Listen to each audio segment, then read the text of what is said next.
it reminds me of something they would have played at like Woodstock. Like, it's so peace, love, and happiness, man. Like, I told you, 70s vibe acid trip. Yeah. I mean, I was thinking more weed, but yeah, same. I don't know what acid feels like. Actually, no, that's a lie. I don't even know what... I don't know. Neither do I, but that's what I feel like it would feel like. But here's the embarrassing moment. I don't even know what weed feels like, so there's that too. Don't do drugs, kids.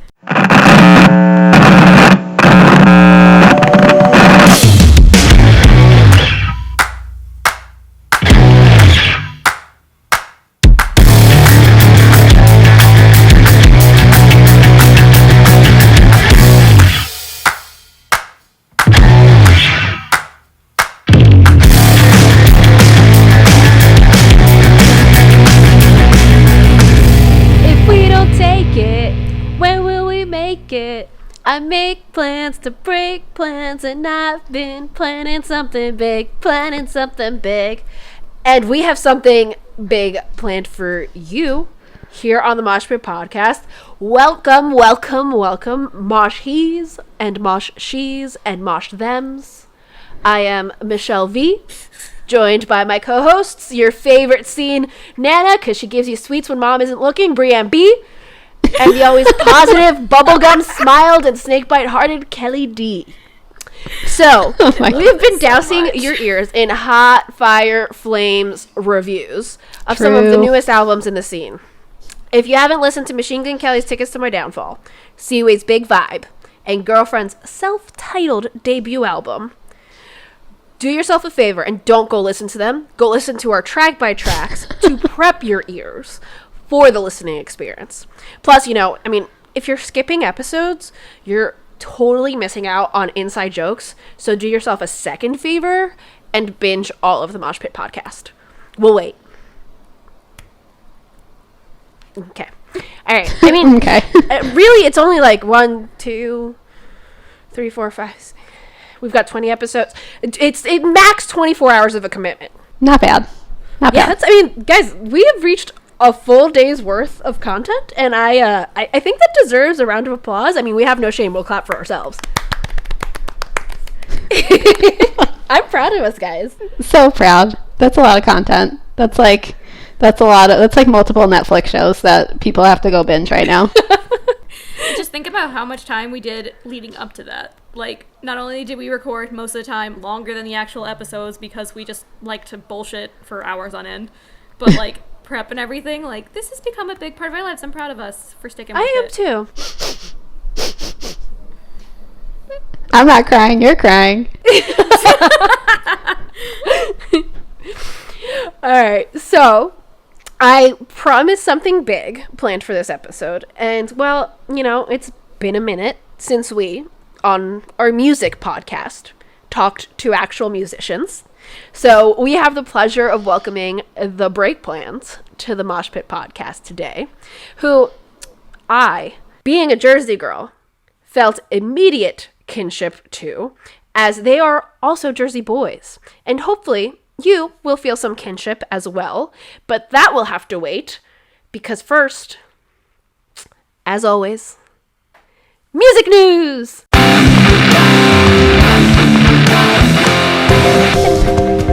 I feel like you guys should say music news with me sometimes. Okay. Okay.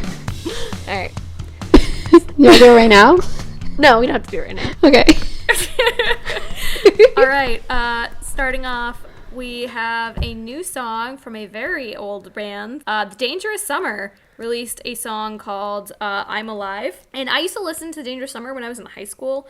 And I definitely seen them live. I cannot remember for the life of me who they opened for, but I do know that when I did see them, I had to drive from upstate New York to Hartford because my parents decided to schedule a college tour this morning before.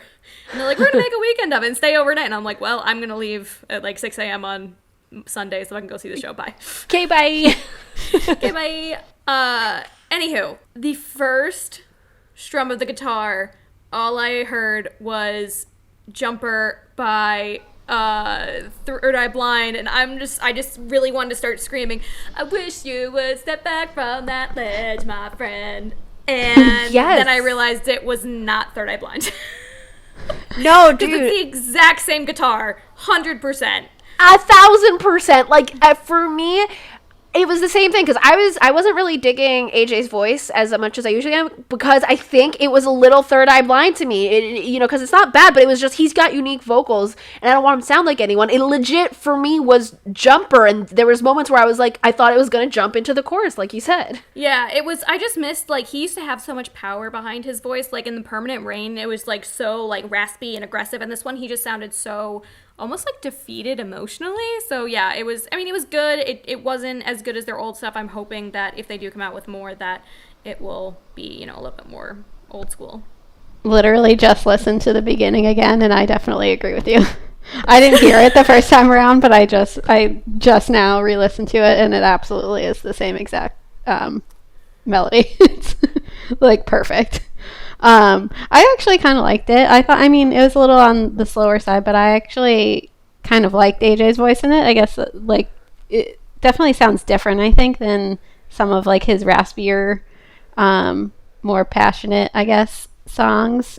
Maybe it's not, like, a favorite of theirs, but maybe for some people it will be, but I don't think it was one of my favorites of theirs, but I thought it was nice. Yeah, it was definitely not my favorite, the Dangerous Summer song, but, the guitar was dope, especially, like, right before that second chorus. Like, it was just, it was real nice.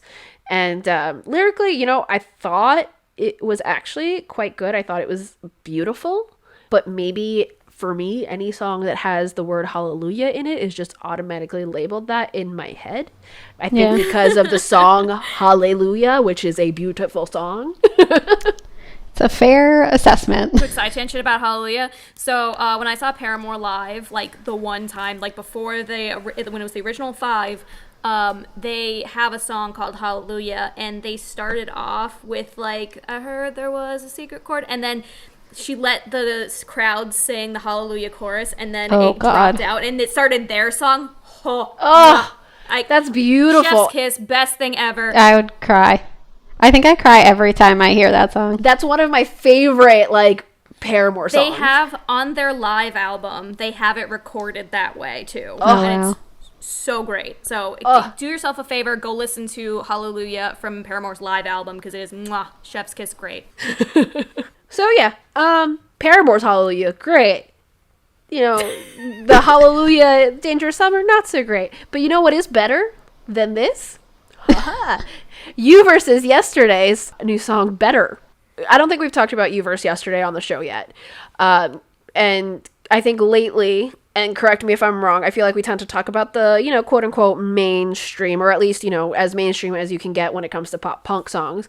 So, this week I decided to dig a little deeper for some new releases to, some bands that not everybody may know, or bands for me personally that I've heard of but never listened to, and You versus Yesterday is one of those bands.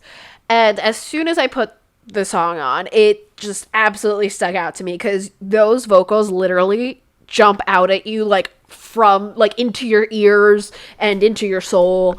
It's kind of one of those voices that we've talked about before that, it just puts it all out there. The passion is palpable. It's just the best of pop punk, and the song, it definitely feels like it fits in, to the mid 2010s pop punk, like Rome or Trash Boat, and I was super digging it. The chorus was catchy as fuck, and I am all about it. I thought it was a really fun song. I hadn't heard of You versus Yesterday before, but, like, really cool guitar, drums. I like the vocals too, like classic pop punk bridge, and, like, we all know how much I love bridges. Like, if they could have just thrown some gang vocals in here, like, I would have been on fire. But I think it kind of reminded me of early State Champs. I don't know about, like, it was kind of just the vibe of it. Felt like early State Champs, The Finer Things to me. Yeah, I can definitely see that. But, State Champs, like encapsulates mid 2010s pop punk. Right, which is what totally. Hot take. I could not get behind his vocals. It was just, I never listened to them before, obviously, but it was just, I don't know, I feel like during the chorus his voice was good, and then, like, it was during the verses that I'm just like, I can't decide if I like it or not. Like, it's not like it was bad. I was just like, I don't know. Don't know if it's your cup of tea. I've listened to the song multiple times, and every time I can't decide. Like, every time my decision changes, I'm like, oh, okay, no, this is good. And then there's times where I'm just like, I don't know. I'm weird. I guess I'm weird, but it just... Yeah, it might be a song that needs to grow on you. Like, you might have to listen Maybe. to it a few more times before you, like, are convinced. Maybe Probably. better will get better over time. Oh. I'm so funny. Okay. It might become timeless or eternal. Oh my god. I don't know how these things come to you. Okay, next piece of music news for you. Another maybe lesser known band, or lesser known to me, I guess. Not sure if they're lesser known in the scene in general. But Eternal Boy has released a song called A Long Year, and very topical, definitely a long year. So was Absolutely. excited to listen to this one. But this is the first track released from their upcoming album, Bad Days Are Over, which is set for release in 2021 via 4Chord Music. And killer intro, like this song, the amazing killer guitar intro. And I think it's just another very pop punk showing, especially including the lyrics on this one. And obviously just very relevant right now. Ready for the Bad Days Are Over, both the album and in real life. So true. So, shocker, never heard of them, so I've definitely never listened to them. I appreciate the real hard, like, fucking, like, that, like, just aggressive swear right before the pre-chorus. I was caught off guard by that, but, like, I ended up, that was, like, my first thought. I was like, wow, I didn't expect that. But then, like, as the song progressed, more and more, I was caught off guard by things, and I was, like, really excited about it. Like, the music dropping out during the chorus, like, the really heavy guitar, the distortion on the bridge, the really aggressive strum to end the song. It was really good. Like, I'm honestly surprised how much I like it, because originally, like, normally, like, the last song, like, newer bands, I'm kind of like, I don't know, but this one was just, like, very good from the get-go. Yeah, so, like you guys, this was the first time I listened to Eternal Boy, or at least I thought it was, because as I was listening, I'm like, this sounds super familiar, and so I was looking through their music, and I saw that they had this album called Eternal Boy, and the cover looked familiar, and I was looking through the songs, and Party Foul was on there, and that is a song I know. It was actually their song, but they were known as Space Pimps then. I had found it on a pop punk playlist, and so now I know why they sounded familiar, because I did know them, but I totally understand why they are now Eternal Boy versus Space Pimps, because I don't. You don't understand why they changed their name? It's a great name.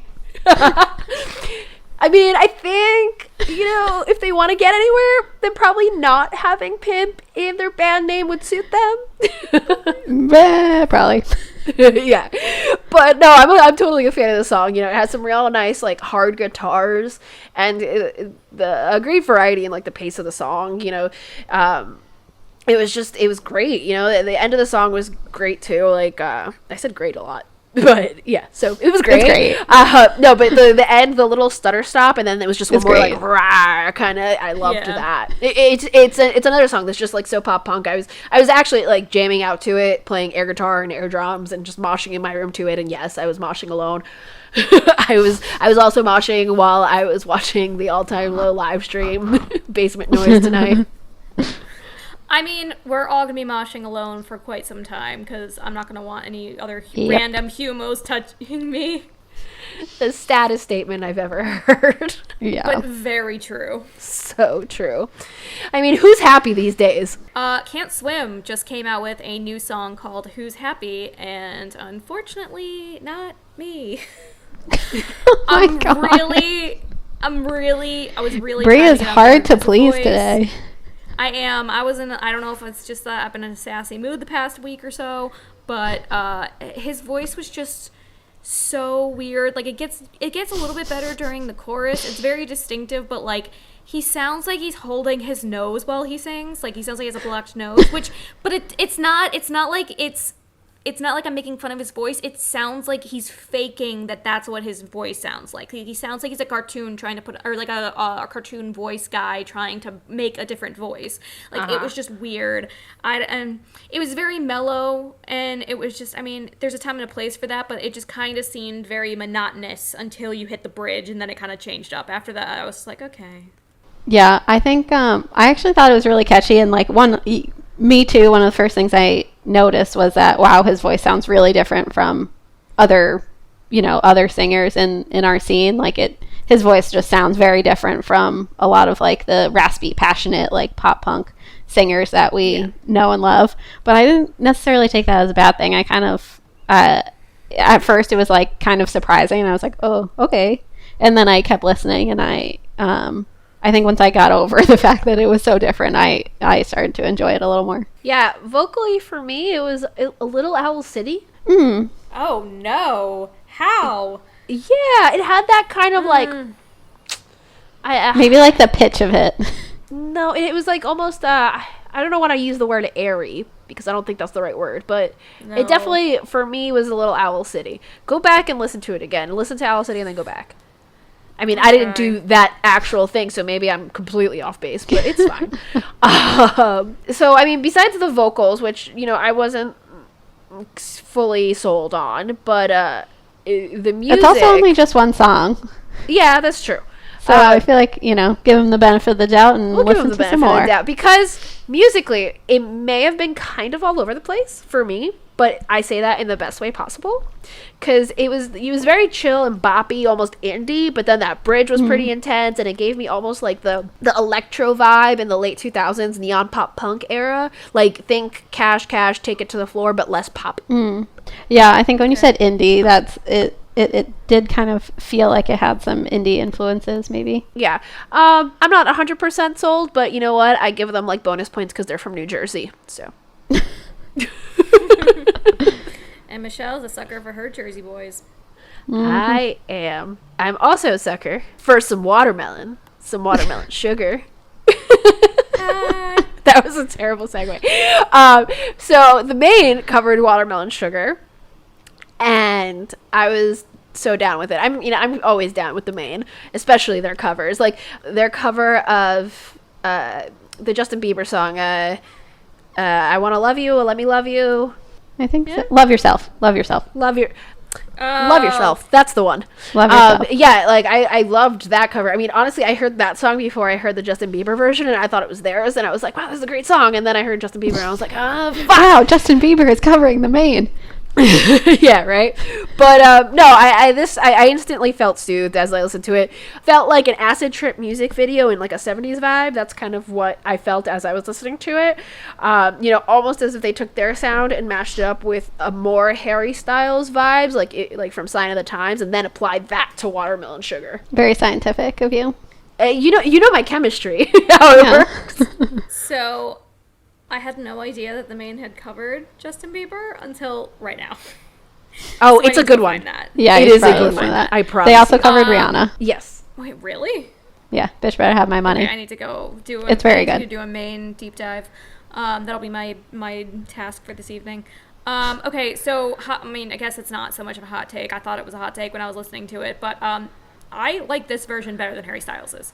Like, no shade on Harry Styles. I love that song, but it kind of felt like the original was stuck between two tempos. Like, it would slow down, speed up. I don't know. It felt weird the whole time. It was still good, but I feel like this is like the corrected version of like, it reminds me of something they would have played at like Woodstock. Like, it's so love and happiness, man. I told you, 70s so vibe acid trip.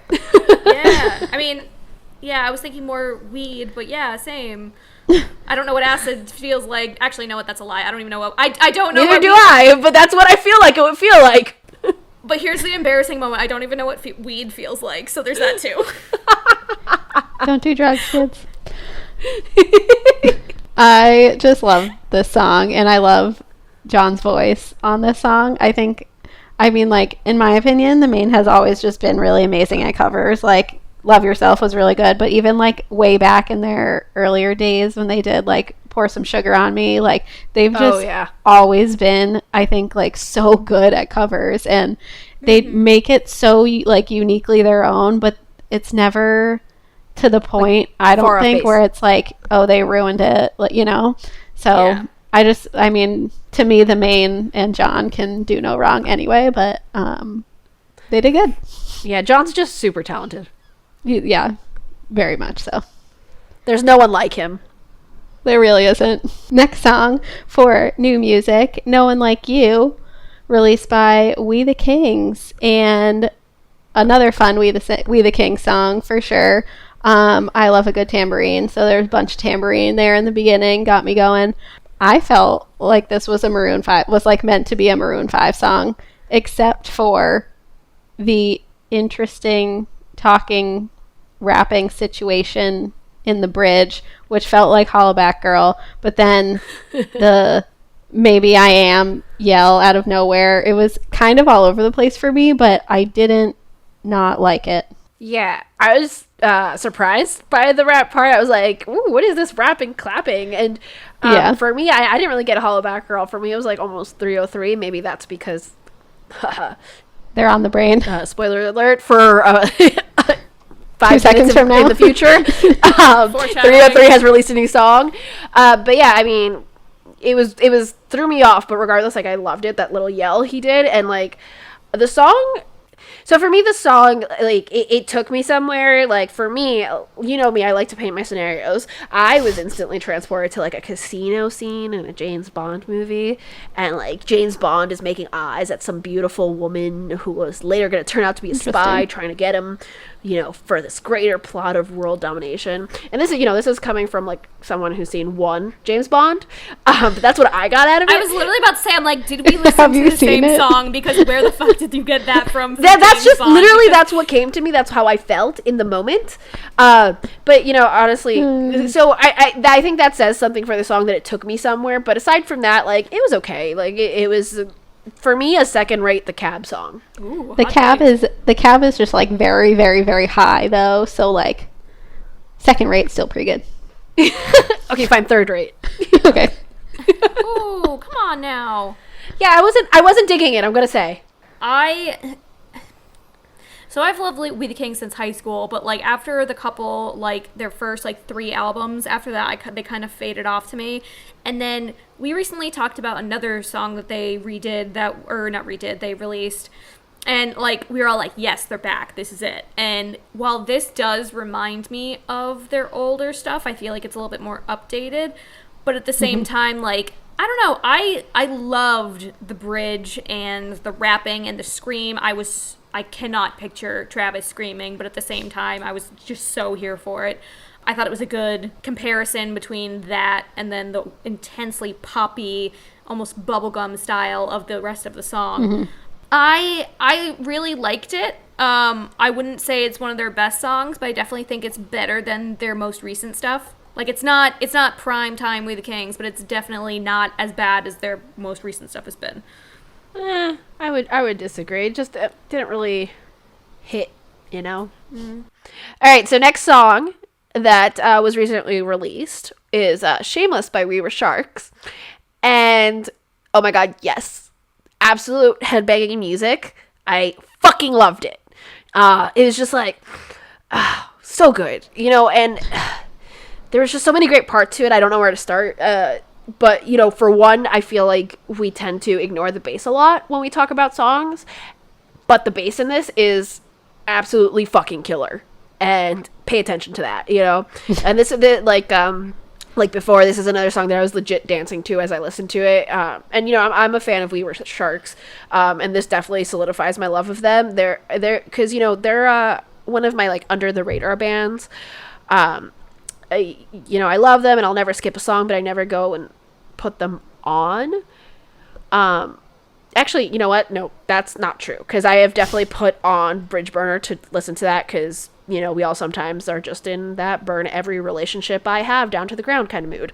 But point is, I am loving the song. I love them, and it's definitely going to be a song that's on repeat. I loved this song too. I thought it was so good. So sometimes when I get really excited about a song, I can't even listen to it all the way through sometimes, and that happened with this one. So like I got halfway through and I'm like, oh my god, this is really good. I got through like the second chorus and I was like, wait, I need to hear it all again. So I went back to the beginning and I listened to it like 5 times. But I don't know. I just like couldn't even make it all the way through. It was so good. I wanted to have it again. If that tells you anything. But it just like the chorus lyrics are so catchy. Like I know for a fact when like I'm going to be in a mood and I would just love to shout that chorus out of my car window. And it's like, kind of how I listen to Hit the Lights Body Bag, probably more than I should when I'm angry. This feels like another good one to add to that mood good call. mix, you know? Definitely. I there's nothing I can really add, because you guys basically hit all of the points, like the really hard guitar, the really hard drum. It was like, it's been a minute since we've had like a real, well, not a minute, but like, I mean, this episode at least, we haven't had one yet, and I don't know if we really do have another really like hard hitting song. No, we don't. So it was nice to have that break up the monotony of all the new music being like kind of on the poppier side or the more mellow side. Like the really aggressive was just, I was, by the time I got to it, I was just like, yes, let's do this. I need it. Anyways, one thing I was not into and not super pumped for was the next song on our list. We talked about it about 30 seconds ago, about 2 minutes ago. 303 is back in action after 4 years with their new song, Lonely Machines. I'm just going to give this one a big old nope. There was a callback to lyrics that was great. The opening techno beat sounded exactly like their old song Starstruck. But other than that, it was just like a fever dream. It was like just not there was like these there were certain parts I was vibing with, and then it like come into some crazy techno shit. And I like techno, but like it was so strange. And then like it sounded like one part it sounded like there was like a kidnapped or like girl or being attacked or something, where she's like muffled screaming into like after the second chorus, like that weird like you can't hear what they're saying. I don't know. It was just really unnecessary, and I just need them to go back to their old staples, or not even their old staples, but like I need them to just go a little bit more on the path rather than off the beaten path, because it's not doing them any favors. So did you guys ever listen to like the more recent 303, like Night Sports, their last album before they went on hiatus? No, I listened to the first 2 albums. So I like liked a couple songs off Night Sports, which is like, this wasn't that like crazy, because it's like slightly has some similarities to like what they were doing in their album Night Sports. So I kind of liked it. It felt like kind of a new age version of them. I'm excited to hear new stuff that's like without features, like, because this was featuring someone. So I'm interested to see if that like changes at all, like how the song is done, and I guess how we all like it. But yeah, I did really love the throwback to Don't Trust Me. That was nice. So in the beginning it says, tell your boyfriend if he's still got beef that over time it's going to give him heart disease. I thought that was clever. It's pretty clever, right? But yeah, I mean, so overall I actually like kind of liked it. I don't know if I'll like be going back to listen to it that often, but I think if it like came on shuffle and I was in the right mood, I would enjoy it. Yeah. No.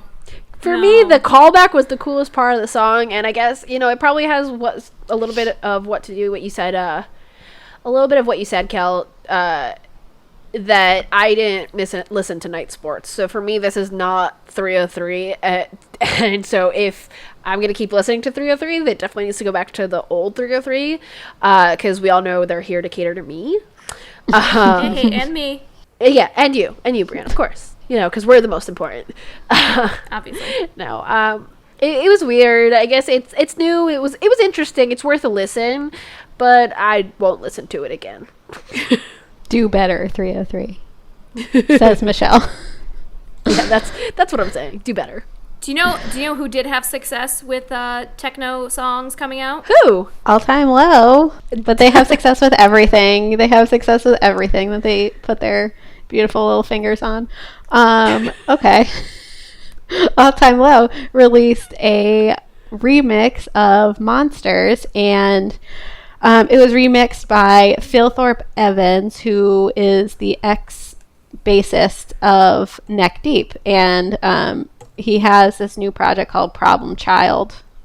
I would actually say it's Problem Chilled. Yeah, I was just gonna say I don't know how I would be able to do that. Good job. Nailed it. I thought this was a pretty cool remix. I mean, nothing can be the original for me on this one, I don't think, but I enjoyed most of it, especially the verses. I thought the verses were really, really well done. I didn't love the choruses as much. Maybe it was like too choppy, I don't know, but because I actually like love all the synth and stuff, but I think maybe the chorus was like a tad overmixed for my personal style, but I thought it was still a really good remix. So I heard the little like preview on Instagram, and I was like, this is either going to be awesome or I'm going to hate it. And nothing's ever going to beat the original, obviously. It's been number one on the alternative charts for how many weeks now? But as I'm listening to this, I'm like, this needs to go on my pregame playlist. And then I realized I'm 29 and I don't have a pregame playlist anymore. And now I just drink sadly while watching YouTube videos on the couch with my boyfriend. Adulthood meets 2020. That was my sad realization of today. I mean, I had the same realization, Brie, because I was like, ooh, this could have totally been like something we could use, like, you know, our normie friends in college to like play at a party. And you know what? I was thinking like, fuck, like when am I gonna play this at a party now? But you know, I'm saying fuck that. Like when we can actually have house parties again, I'm gonna fucking throw one just so I can play this and drink my hazy IPA because I'm a grown up. Oh my God. I'm a big kid now. But yeah, the clap building in the second chorus, Mish, all I could picture was you and me in like the townhouses, like doing the Jersey Shore like fist pump, like as the claps built. That's all I. Oh yeah. Down from the floor, build that shit up. That's all I saw in my head when I heard those claps starting to build during the chorus. I was just like, oh, yep, that would have happened. Here we go. And it would be just you and me, and like Kelly would even awkwardly just be watching us because she doesn't like people staring at us. Meanwhile, you and I would be there when everyone was like, "What the fuck is this?" We're back! Definitely.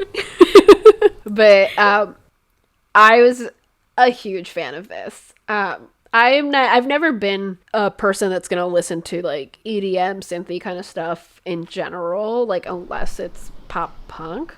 It's just not something that I enjoy like outside of a party, you know, because it just makes me want to party and I don't want to become an alcoholic. So, you know, whatever. But this was fun. I made me feel like I was in a video game. It made me want more like pop punk Nintendo core.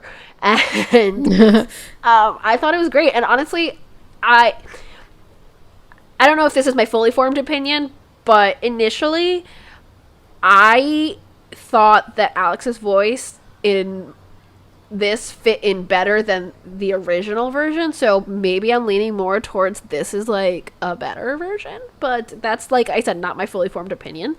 You know, it's just that EDM vibe that's like lightly mixed in, because I think that's also what I liked about it. It was lightly mixed in. It wasn't like full on like robot shit. So yeah, I mean, I was a fan. Very good robot. Thanks. Yeah, I try. Yeah. And so finally, we have Saves the Day and Senses Fail. Two New Jersey bands. I'm being like super New Jersey, and that's for a reason. But so two New Jersey bands that have my heart released a split cover album with both bands covering arguably the most influential punk band in New Jersey, the Misfits. It's called Through Being Ghoul. Saves the Day did a cover of Some Kind of Hate and Where Eagles Dare, and Senses Fail did We Are 138 and Attitude. So I was never a huge Misfits fan, because I just never got into them. You know, as a teen, I just assumed they were too hardcore for me, and then, you know, I learned in my later years they weren't. I just never really super got into them. I don't dislike them, but we know I'm a big pop punk girl, so it has to be very particular punk for me to really get into it. And when I say particular, I mean it needs to be covered by Senses Fail and Saves the Day. Because for me, these covers not only take the Misfits songs and I think honor them really well, but they modernize them a little bit, and they actually made me enjoy them a lot more than I did as Misfits songs. I was a huge fan, and this just proves that Senses Fail and Saves the Day are fucking fantastic. I mean, we already knew that, but this proves it more. So, I was never a fan of the Misfits for 2 reasons. One, because I wasn't a huge fan of the lead singer's voice. I understand, like, that's, like, quintessential punk, royalty, if you will, almost. But also the Misfits, just even the thought of them just gives me hives. Because the guy I dated on and off all through high school and my freshman year of college, like, loved the Misfits. And I cannot disassociate one from the other. And it's just a whole lot of stuff that I never want to think about ever again in my lifetime. So, on the musical side of things, though, I definitely think that what you said, Mish, was right. They borderline did them identically. Like, they updated maybe a little bit of the guitar and stuff like that, but you knew what you were listening to, and they had way better singers. So, they were good for what they were. I'm not a huge fan of the originals, so. Yeah. Misha, I think you pretty much said it all. I've never really been a listener of Senses Fail, Saves the Day, or the Misfits. So this was all like a little bit out of my wheelhouse, but I kind of took from the approach of like listening to each song, like the Misfits original and then the remade one right after, and like doing that, you can definitely tell like how good of a cover it is and how much they kind of like respected the original and just like put their little spin on it. So pretty cool stuff. Yeah, New Jersey bands for the win. And speaking of New Jersey bands, what you've all been waiting for, it is time to talk to the break plans.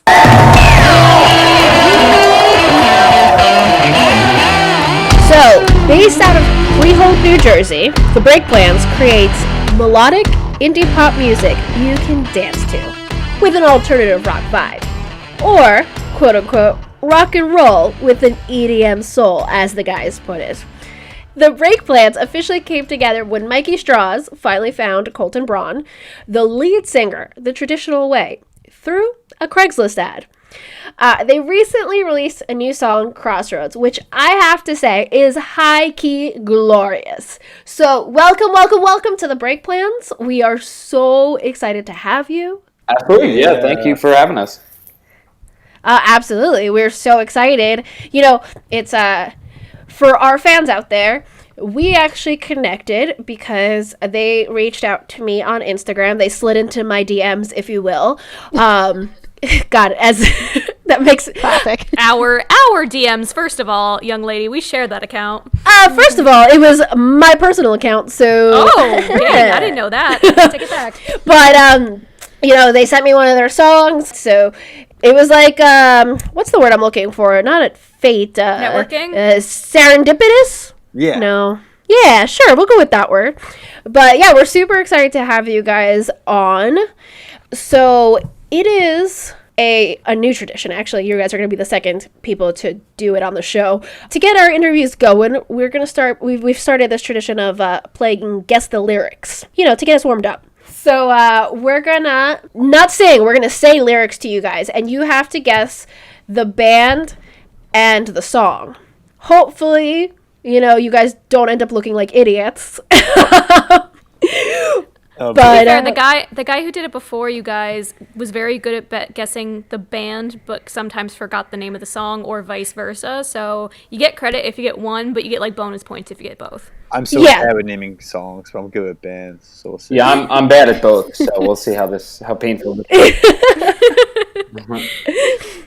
All right, so I'm gonna kick it off for you guys. They say the devil's water, it ain't so sweet.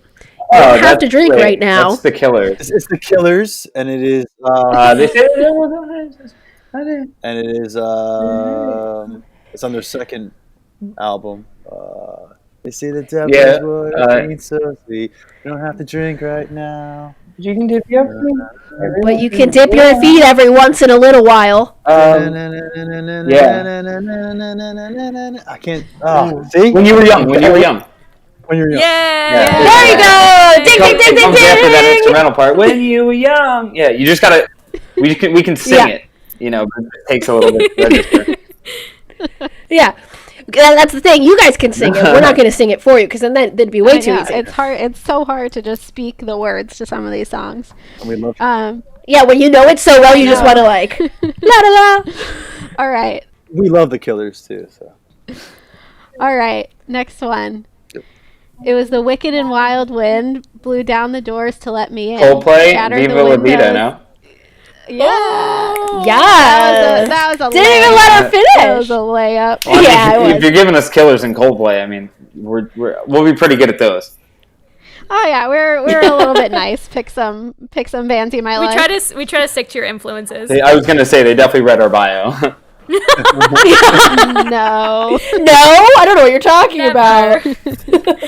All right, last one. And we'll all be animals. Didn't need to start a forest fire. Brush the ashes off your shoulders. That's not a Brandon Flowers song, right, Mike? Like separate from Killers? no, I don't think so. I don't know. I feel like the first few words seem like I would know it, but I don't know. You've been stumped. We have. Yeah. We have. Wah! So it's Walk the Moon, Lost in the Wild. Oh, all right. Okay. Yeah. I don't think I've heard that one. I like Walk the Moon. Well, I only really heard of Walk the Moon when we did Sink It Down. I'm terrible with that. I don't really know any like bands or anything. And what I'll do is I'm a big Walk the Moon fan. I listen to like playlists that other people give me, and I'm like, wow, I really like this song, and I just never look at the artist. You sound like Brianne. I was about to say, they sound like me. Yeah, she actually. So, God. you know, we mess with her a lot on the show because she hasn't kept up with like our scene per se. So she's the scene grandma, and we make fun of her because she also does not know bands or songs. And I like it. I just don't pay attention to it very often. I like being handed things. I'm like, oh, this is cool. Yeah, I'm with you. It's my favorite. Mike usually gives me a playlist like every summer, and I just jam to it all summer. Nice. I'm gonna need to be added to this playlist. Very exclusive list. I had to fight for weeks to get it. You're more than welcome to have it if you want. All right, so we're gonna get now that we've got our groove going. So let's get into it. So we know that Colton, you completed the break plans via Craigslist ad. But why don't you give us the whole story of how the break plans came to be? What's the hot gossip? Tell Yeah, us so about it. at least from my end of things, I had been doing music on my own and on and off, pretty much my whole life. And I was doing more solo things, and just kind of, the creativity starts to wither, and you look to do the next, thing or project or whatever. And, I remember thinking, I hadn't been in a band in years, and I just remember thinking, it would really help if I just had at least one bandmate to kind of, toss some ideas off of, blah, blah, blah. So I just put an ad out, singer looking for a band, just kind of saying, I'm not looking to do a cover band. Like, I want to write our songs. I have a few written in the style of the Beatles, Coldplay, Killers. And so then I got a few replies here and there, mostly Rowies, other genres, things like that. And then finally, Mike emailed me back and was basically like, dude, like, love the influences, blah, blah, blah. So we started chatting over the phone, text messaging, things like that. And so we met up. And then, like, the first night we met up, we kind of showed each other our songs. And I was like, I'm in 100%. Let's start this band. Yeah. I would just kind of go back to, like, doing a band is hard. It's so hard. And I had done a few before I met Colton. And, like, I kind of was done. I quit for, like, 3, 4 years. I don't know. It felt like forever. And I was, like, done. I was just going to move on and just, like, play music still and all that. And then Colton kind of like skipped over a really big part actually, but eventually I was like, I'm gonna like look one more time. So I was like, I'm gonna go on Craigslist, and Colton, he kind of brushed over the advertisement. He put a full page ad in his face, like a headshot of his face. Oh my god! And it was a big look at me. And yeah, so I'm like, who does that? But the cool part was, like he said, he put like influences that we both liked, and it's funny. Like Craigslist, like it's a very weird website, obviously, for a lot of reasons. But I would say it's pretty good for meeting musicians, but you don't really ever find that perfect, I guess, like person, on there. Usually it's like someone that wants to do, I don't know, heavy metal but I see his advertisement, and it's like, I want to play like, Killer's music and Coldplay. And I was like, no way. So I hit him up, and like instantly, like we met up. And he wanted on the safe side to meet somewhere neutral, so we met at a restaurant. I didn't want to get murdered by a random person on Craigslist, Very smart. You sound like most women going on a first date.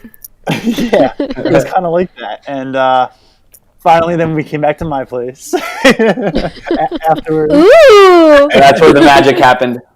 Yeah. So, and that's pretty much really it. Like he was very like quick to be like, let's do a band. And then the only thing we were like waiting on was just like the band name, I think. Yeah. So I mean, we had a couple of ideas going, and nice. I heard someone crack a Cheers, guys. Is you call? Cheers. Cheers. Yeah. So it was pretty much that. I mean, it wasn't like the most exciting story, but it's still pretty funny that we met on Craigslist. So. Oh yeah, absolutely. And so, how did the name come about? As you mentioned Mike, it. This is all you, buddy. All right, so my one buddy was also involved for a little while with us when we were going to start this band. But he's an actor, and he had been working in Manhattan, and that kind of took precedent over doing a band. So he was involved in the very beginnings, and we always had this saying. I'm not sure if you ever heard of the band The Academy Is. Yes, love. Yeah. So they have this one line in their song, like, make plans to break plans, right? Yeah. And we'd always, me and him, so the one buddy I'm talking about, we'd always make plans to hang out, and then we'd always have to break the plans. So we'd always, like, it's so weird. Like, we were very good friends, but for some reason, things would get in the way all the time. And we would just text each other and be like, make plans to break plans. So, That's awesome. So I guess when we were coming down to naming some names, he was the one that was like, yo, what if we made the name like The Break Plans? And I was like, that sounds cool. And then Colton was kind of like, yeah, sounds good to me.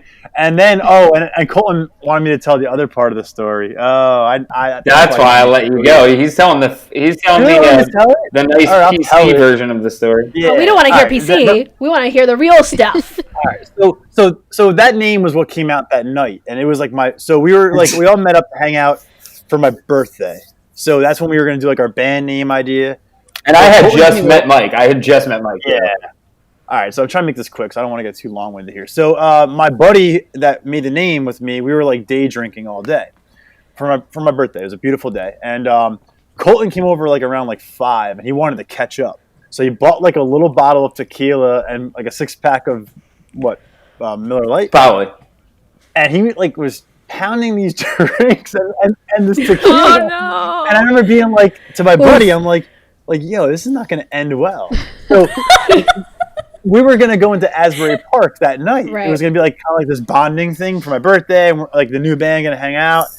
And about time to like leave, Colton's falling over my drum set in my room. And basically, like it was like we broke plans. I broke the plans. We broke the plans. And we had been talking about the name about a couple hours earlier. So it kind of like just solidified the name. We were like, all right, the break plans. So... There you go. So basically, you guys, your name came from trolling each other. It's basically what. Pretty much came from my inability to regulate the amount of tequila I had drank that day.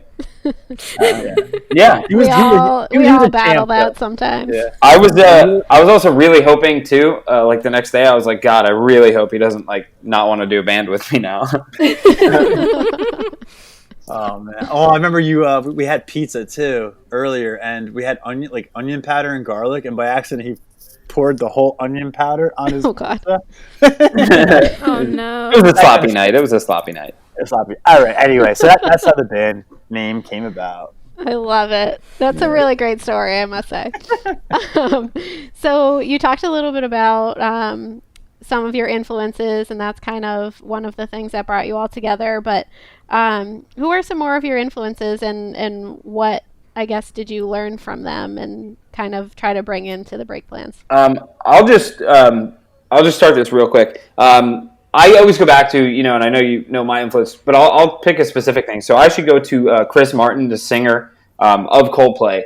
And one of the things was, I think like 3 or so years ago, I was doing a lot of recording myself, and anytime it came to do my vocals, I would take them and I would just listen to them, and I would think to myself, like, dude, like, how do you even think you're a singer? Like, this sounds like absolute trash. Like, I don't understand like what you're doing. And then so I would look, and I tried to find acapellas, which is just the singled out vocal tracks.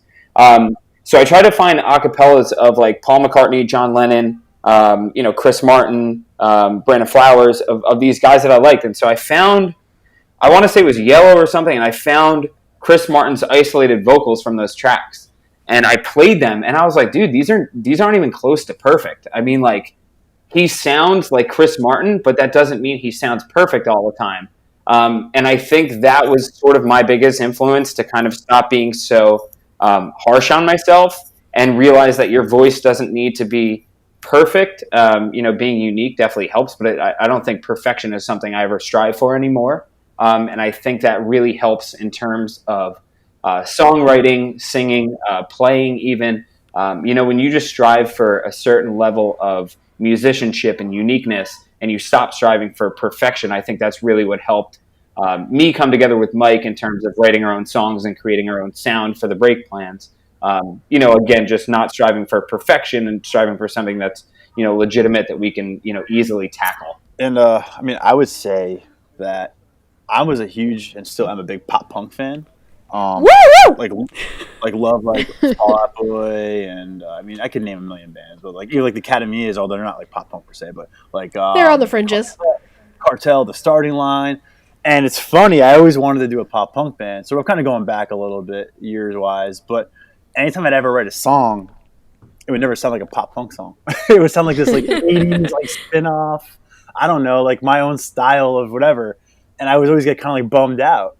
Like, why can't I write a pop punk song? Like, I don't get it. And I don't know, like, I feel like the times of music right now kind of caught up to like my writing, because like, I'm not saying that we sound 80s or anything, but like, I would just say whatever I write is what I write. I'm not really writing for a certain style per se. But even with the pop punk stuff too, like, I'm also like a big fan of like EDM and Coldplay, and the Killers are a huge influence. So like, I've always been into like writing big choruses, big like anthem-y upbeat choruses that move. And so I don't know. I take a lot of the influences that, were a big part of my life, and I guess that's what makes whatever I'm writing come out. So yeah, it's just a lot of those, but it's just funny that I could never write a pop punk song. Ever. Well, it's funny because you say that, but even though you guys are definitely a little bit more pop rock alternative, you can definitely hear, I think, those I guess that wannabe pop punk thing, if you will. You can definitely hear it in there for sure. In the best way. Yeah, I say that in the best way possible. Cool. It somehow made its way in a little bit. Nice. Yeah. So, 2020 problems. The pandemic has messed everything up in the music scene. What challenges have you come across in being a band during this crazy time? Well, first and foremost, I don't know if you guys are aware, but we actually didn't play our first show until January of 2020. I think our Lipstick officially came out, I want to say, what was it, like June of 2019 or something? June, July, yeah, something like that. Something like that. So around there, so, we had to kind of stack up some other songs and get ready. And so we played our first show in January, which was at the Saint in Asbury Park, New Jersey. Oh, I love that place. Yeah, it was a lot of fun. They took a chance on us. I've told this story a couple times, but they took a chance on us and basically said, hey, we know it's your first show, basically. So if you guys don't bring 15 people to the door, we will send you home and you're not going to be allowed to play. Blah, blah, blah. So we were like, okay, that's not going to be an issue. So we ended up selling like 65 tickets or something like that. Wow. Nice. Yeah. That's awesome. Yeah, thank you. It was, we planned for that debut and even to this day, still a lot of the people that came to that show were like, dude, that was such a sick show. Like, we practiced to make sure it would go smoothly. It went fantastically, and then we had a couple other shows that were to be lined up. So we played like 2 or 3, and we were really starting to, get, steam going and doing really well, getting good reviews, being able to get into places easier. And now we say, hey, we played this, get us this show. And they're like, sure, no problem. And then just bam, COVID hit. And really took a lot of the wind out of our sails. In terms of playing live shows, because as I'm sure for decades, that's how bands, get new fans and get discovered, is you just play shows, you try and grab a couple listeners at each show, those listeners might tell their friends to listen to you, and, next thing, or they're like, hey, just come out to a show, it's fun. So that kind of forced us to really pivot, I guess, in terms of looking out more, social media marketing and online marketing. So, but in terms of COVID and just playing live performance, it really sucks. And it was just kind of a gut punch to, when we started getting going. Yeah, I mean, just to add to that. Yeah, it sucks. I mean, honestly, it kind of breaks my heart. It breaks our heart, I think, as far as band wise. I mean, obviously, there's a lot of bigger things going on in the world than just being in a band. But as far as asking about just a band, yeah, it sucks because we were just getting going. And sucks is really the word, because we were just getting going, playing those shows and being really excited. Like we worked really hard in the fall of last year. We were rehearsing nonstop to get our live show. So I mean, we were hoping we'd tour this summer. No? Yeah, I mean, and Dan, our drummer, lives actually in North Jersey. So me and Colton were driving up far, at night, we had late nights of rehearsal, and we all still work and day jobs, and it was a lot of work, and then it's just boom, done. And I think when COVID first hit, there was a lot of hope that it'll be a month thing, 2-month thing, and then as everything started settling in, you realize I don't know when we're gonna be able to play a show again, or a legit show. We did play a couple of little things in the summer. Yeah. That were it was fun, but they weren't really legit shows. And just to add on that, talking about legit shows, we hate to be like that, but we literally just we went out, we got a big PA system that can comfortably have, you can play in front of 500 people, and now no big crowds are allowed, no loud music, it's acoustic with a person singing and a guitar. Yeah. So I mean, there's a lot of problems out there, obviously, but band related, yeah, it was bad. So we just focused our attention towards online, just keep pounding away at Instagram and bothering people like you. Just stalking, it's fine. Doing interviews, our music videos too. Yeah, so I think if everything gets a little better, I mean, we're definitely gonna have a lot more music coming out in the early spring, so that's something we're going to be doing, I think. I mean, we haven't really planned everything out, but that's kind of what I think we're leaning to, is putting out a bunch of music early on in the spring, and then hopefully by then we could play some shows off that music and get everything exciting again. Yeah, that's awesome. I think, I mean, even us as fans, we're obviously missing concerts and can't wait for that day again. On one of our past episodes, we did an emo kids fantasy episode, and we basically talked about what was our ultimate concert lineup, what fantasy, essentially creating a fantasy band based on other band members. So basically we're just trying to escape this 2020 no concert world. So kind of in that line, what's your fantasy venue that once we get back to normal life, if you play that fantasy venue, you made it? I have one. Me and Colton have one that we really want, but I'll also add a second one. So Colton, that's cool, because I'll add one that I actually really liked. The one that Mike and we can agree on is House of Independence in Asbury Park, New Jersey. My favorite venue. Yeah. I've actually been to that one. So yeah, that venue is. I think we consider that to be like an attainable goal in the next year or so. Really, that place is just dependent on venue or crowd size, I should say, and that's what we pride ourselves on, and that's our goal. So I say that's short term. Longer term, I actually really like. I lied. Now I'll say two venues. I actually really like PNC Bank Art Center and BBT Pavilion down in Camden, both Jersey venues. Obviously, bigger venues. So I think that might be more of a 5-year goal for us per se. But yeah, those kind of, I guess, they're local venues. Oh shit! You know what? Sorry, Red Rocks. I forgot. I totally visited Red Rocks in Denver. And that place was sick. I don't know why I'm not thinking That would be amazing. That would be great. Any others, Colin, or is, He's setting up the tour. Let me pull up my list. I would say just one that whenever I've gone to shows there for a long time, I just look around and be like, oh man, I want to play or someday. The Electric Factory in Philly. Ooh, that's a good venue.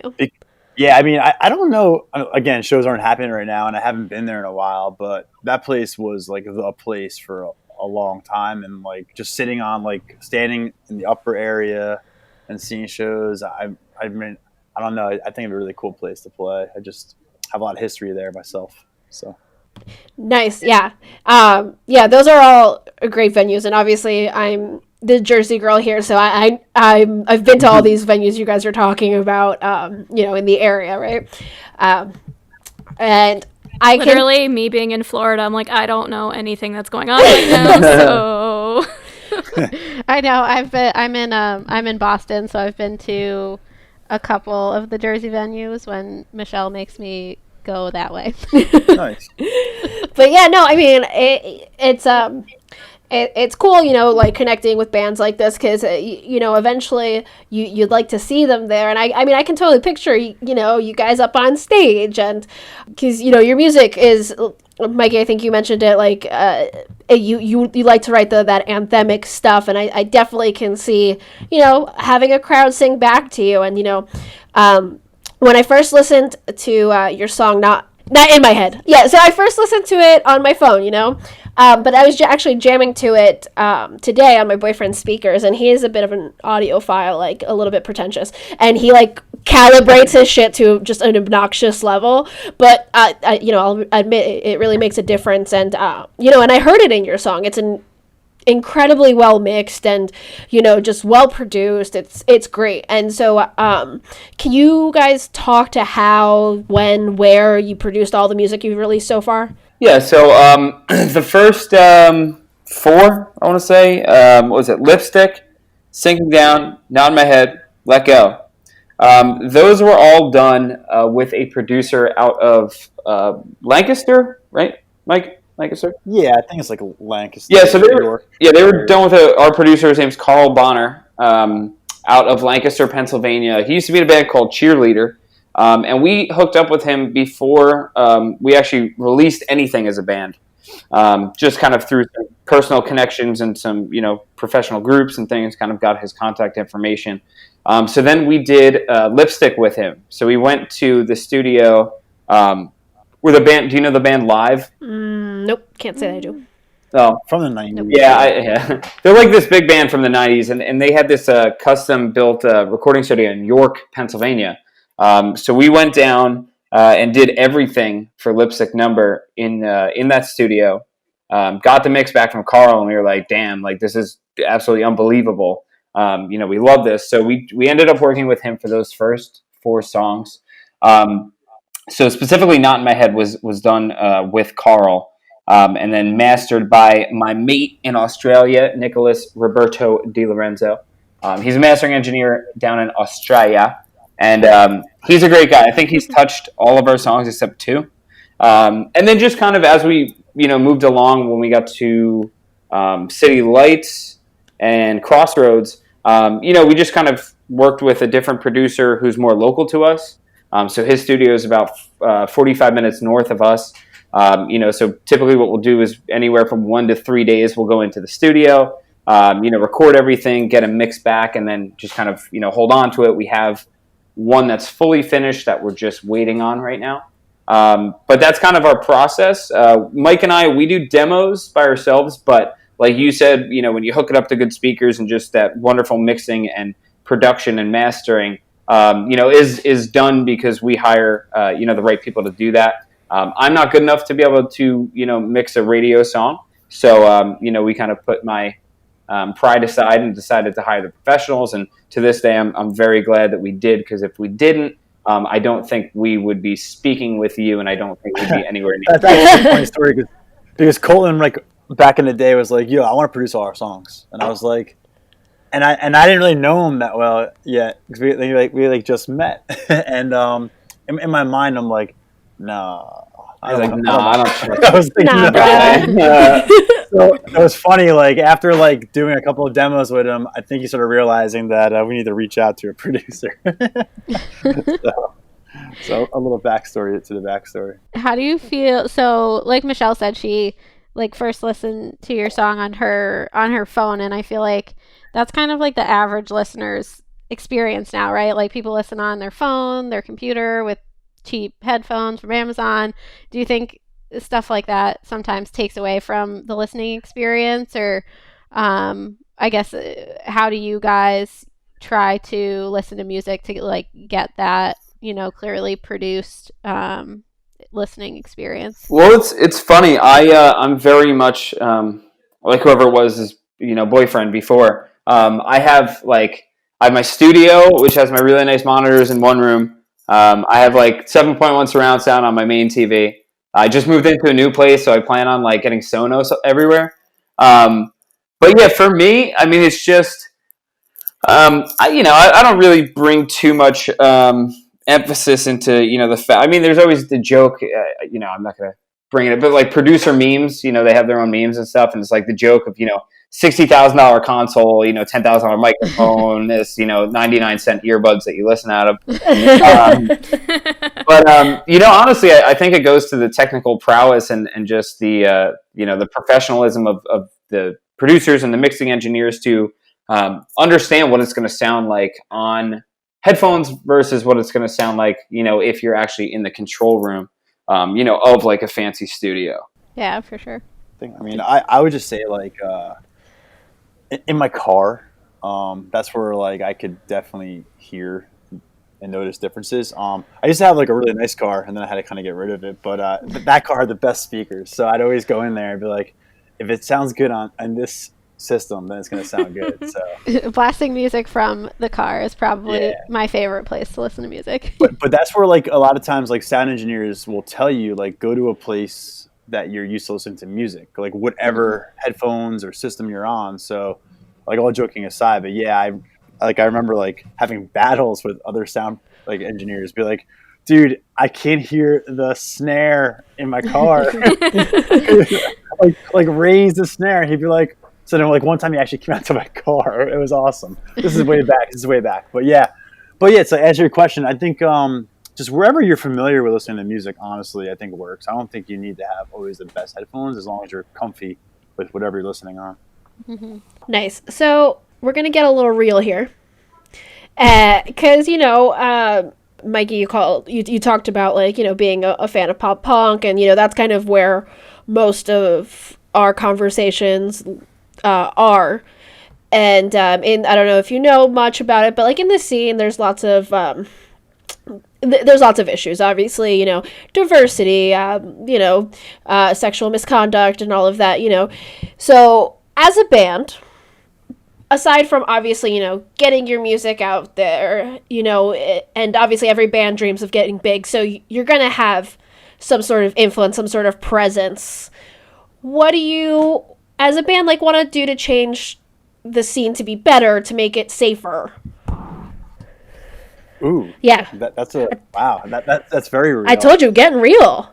Well, I would say that, that we are role models. I mean, if anyone can, find anything good in our music, we're happy about that. And that, we do have this small power right now. I mean, we're not a huge band, but I guess we have a little bit of success and followers. We have a little bit of a reach, yeah. Yeah, but I would say just kind of lead by example. I mean, my mother raised me to be a gentleman. I'm actually married. I'm not sure if anybody really knows that. Oh, he dropped the T. But I would say that I try to be a good husband, and He is a good husband, great father as well. yeah, he's seen me around. Oh, and father, you threw out the kid. Yeah. Because I have a kid. Oh shit. Oh, my you bad. got a baby? Yeah.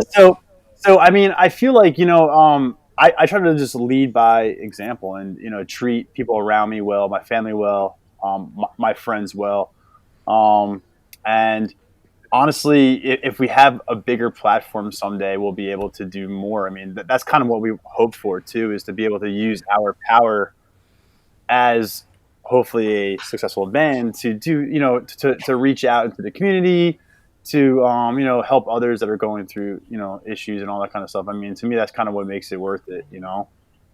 So I mean, I think that kind of answers a little bit of your question. But Yeah, it's tough because, Well, I was gonna say I'd even add to that. For example, we always try and think of things. So, for example, this month we're not exactly sure, exactly how to do it. But for November, Mike and I we're gonna grow out mustaches.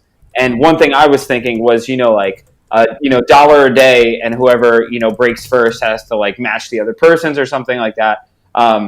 But Mike and I have always, heavily been into, charity work. I want to say, or at least, I have on the side, kind of in my personal life, stuff I don't really talk about, too much like that. But, I lost a couple grandparents to cancer. So that's something that always kind of weighs heavily on my mind. I have a few friends that are actually cancer survivors. So I think that we all kind of have our, personal charities and goals and things that we'd like to accomplish. But going back to a band, one of the biggest powers that I have is when I have the microphone in my hand up on stage. And I know, Sinking Down is probably one of the, which is nice. It's one of the least popular songs or less popular songs that we have. But that song I actually, pretty much wrote by myself with my girlfriend. Not to say Mike didn't, be involved in that, but the message of that song really explains how I feel, and when I'm given the ability to send a message. That message is you're never alone. The sun will always come up. Somebody will always be there to guide you and help you. Like, whenever you feel down, there's always going to be, whether it be a light or a person or somebody that's going to bring you through that. I think a lot of our music deals with positivity. I think a lot of it deals with overcoming obstacles and issues that you may have in your life.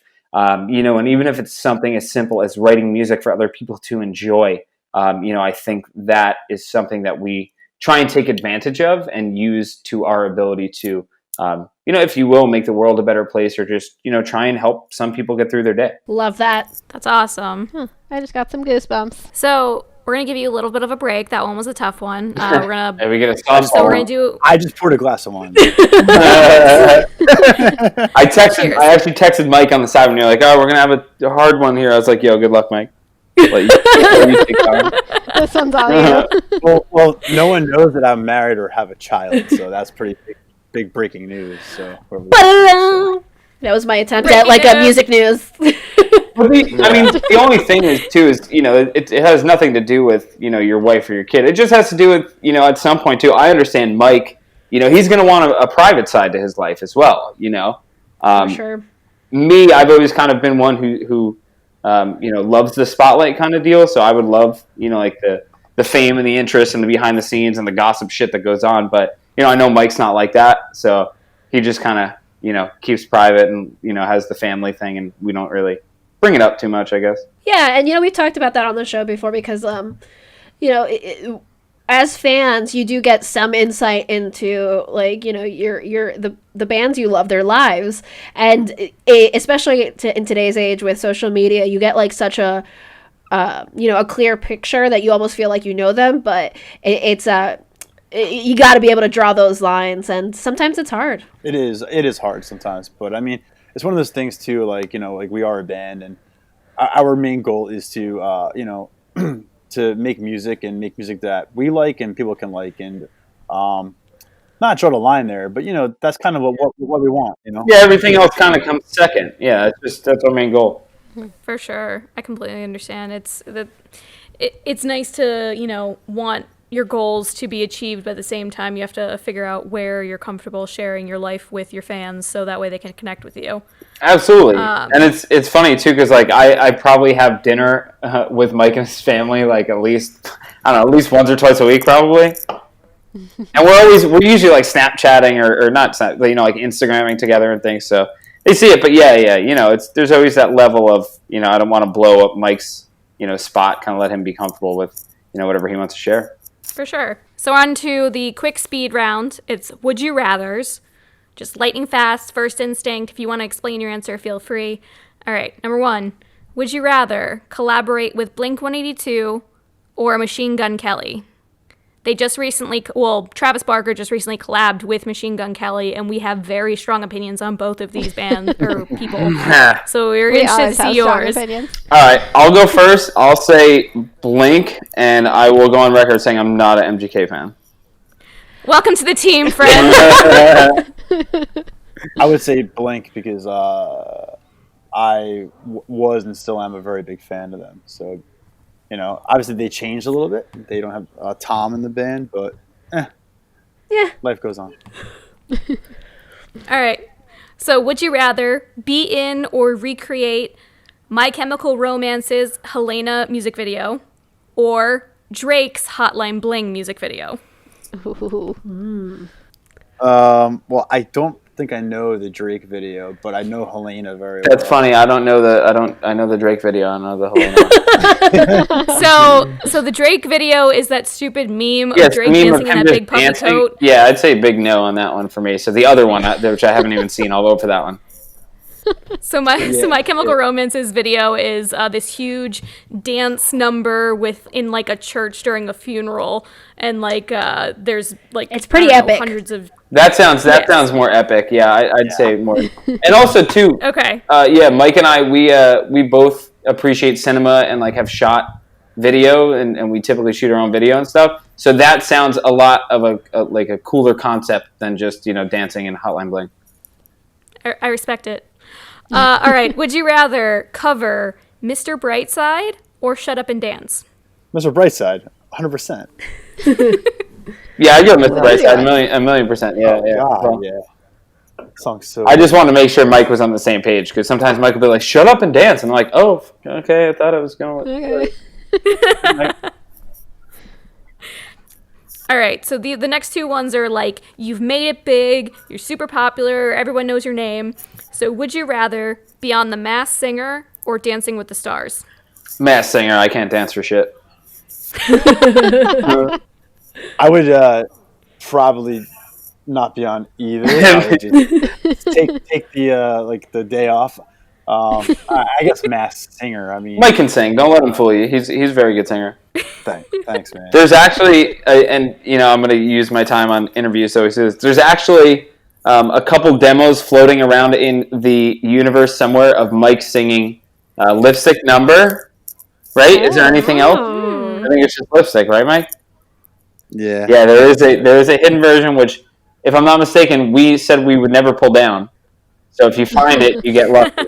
Ooh, that sounds like a challenge to me. I mean, I'd love to see if you could find it, but it is Mike, and it sounds really good. And that's actually the reason I agreed to do a band with him, because of Lipstick and a couple other songs. Nice. So it's like a treasure hunt now for all of our fans. Absolutely. Good luck. Wish you only the best. All right, last one. And based on Colton's answer earlier, I think I know what the answer is going to be. But only tour in New Jersey. So we're thinking summer tour. Only tour in New Jersey and make $1 million. Or tour the entire world, no cost, but you don't make any money. The whole world. Oh, definitely the whole world. Yeah, I'd go the whole world too, 100%. I mean, money. Really? Yeah, money is nice. Yeah. We love New Jersey, but yeah, I mean, traveling the world for no cost. And I know, just for ease of question, it's saying you won't make any money, but at that point, you're just raising brand awareness. And imagine going around to the world and just, one person per tour buys like a fucking sweatshirt, Oh, also my bad. I don't know if you're allowed to curse or not. You're totally allowed to Oh, curse. we swear like sailors. That's fine. Yeah, of course. Well, Cole, you definitely opened up a little bit during this interview. You were very professional the first half of the interview, and now you're being like more like Colton. So, Well, Well, I like that you guys are big thinkers and big picture of rather to raise awareness rather than take the money up front. So that's that was our rapid fire round. Nice. Good job, Mike. Proud of you, buddy. You got one Thanks. more hard one coming up from Michelle, just a warning. Oh, yes. This is super difficult. It is absolutely the most important question of all. So, Yeah. Jersey girl to Jersey boys. First, I'm gonna paint a scenario for you. Okay. Okay. So, Mike, I know you're married. Colton, you said you have a girlfriend. So, just picture this though. This is in your bachelor days, right? So you've been out partying, right? You stayed out late. You had a girl come up to you and say, "Shut up and dance with me."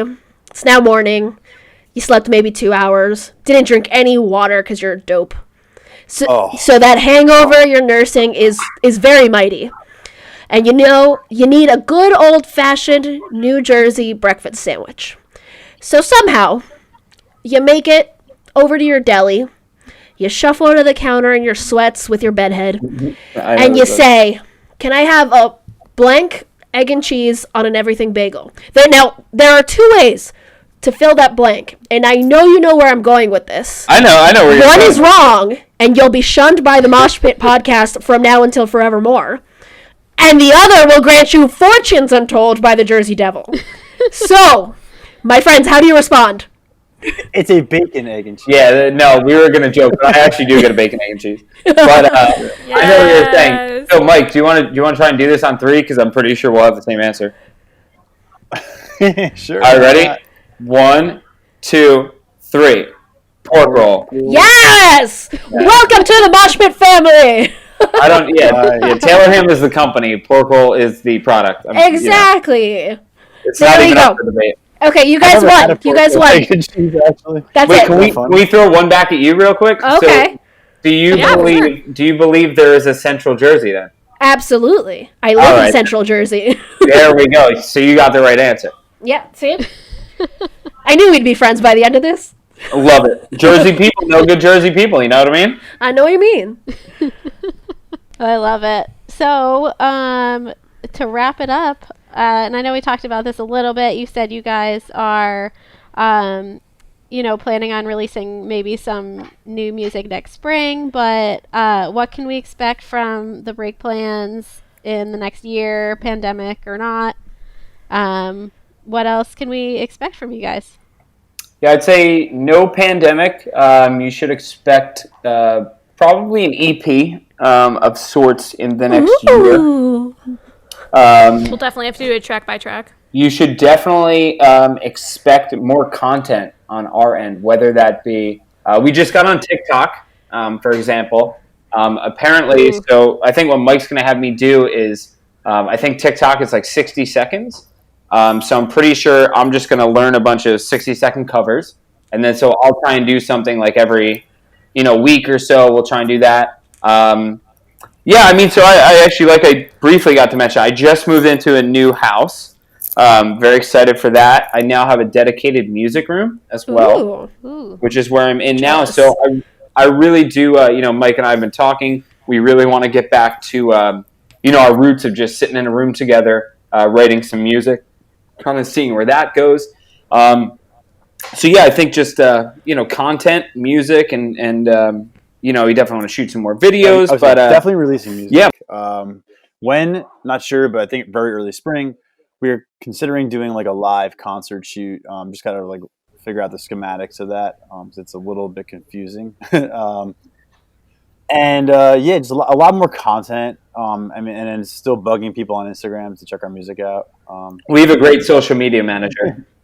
But yeah, I think Colton pretty much nailed it. Yeah, we're going to write some more music. And we have a lot of songs ready to go too. It's just a matter of actually going to a studio and recording the rest of them. So, yeah. Nice, guys. Well, we're excited for all of that. Like Bree said, if we hear that EP, perhaps we'll do a track-by-track review on the Mosh Pit. And just because we're friends doesn't mean we'll go easy on you. Just FYI. Well, Colton never goes easy on me anyway, so I'm used to it. We don't go easy around here. We go hard or go home. That's right. The best attitude.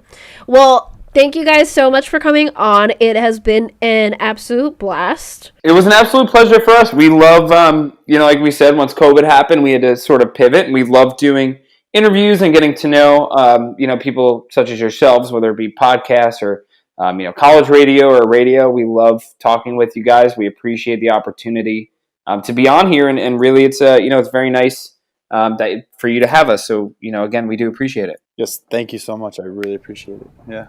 Yeah, of course, anytime. So, for our listeners, go check them out, the Break Plans. You are now that much closer to knowing them a little bit more. So go listen to their music and really see into their souls. Wow, that was really dramatic. I don't know where that came from.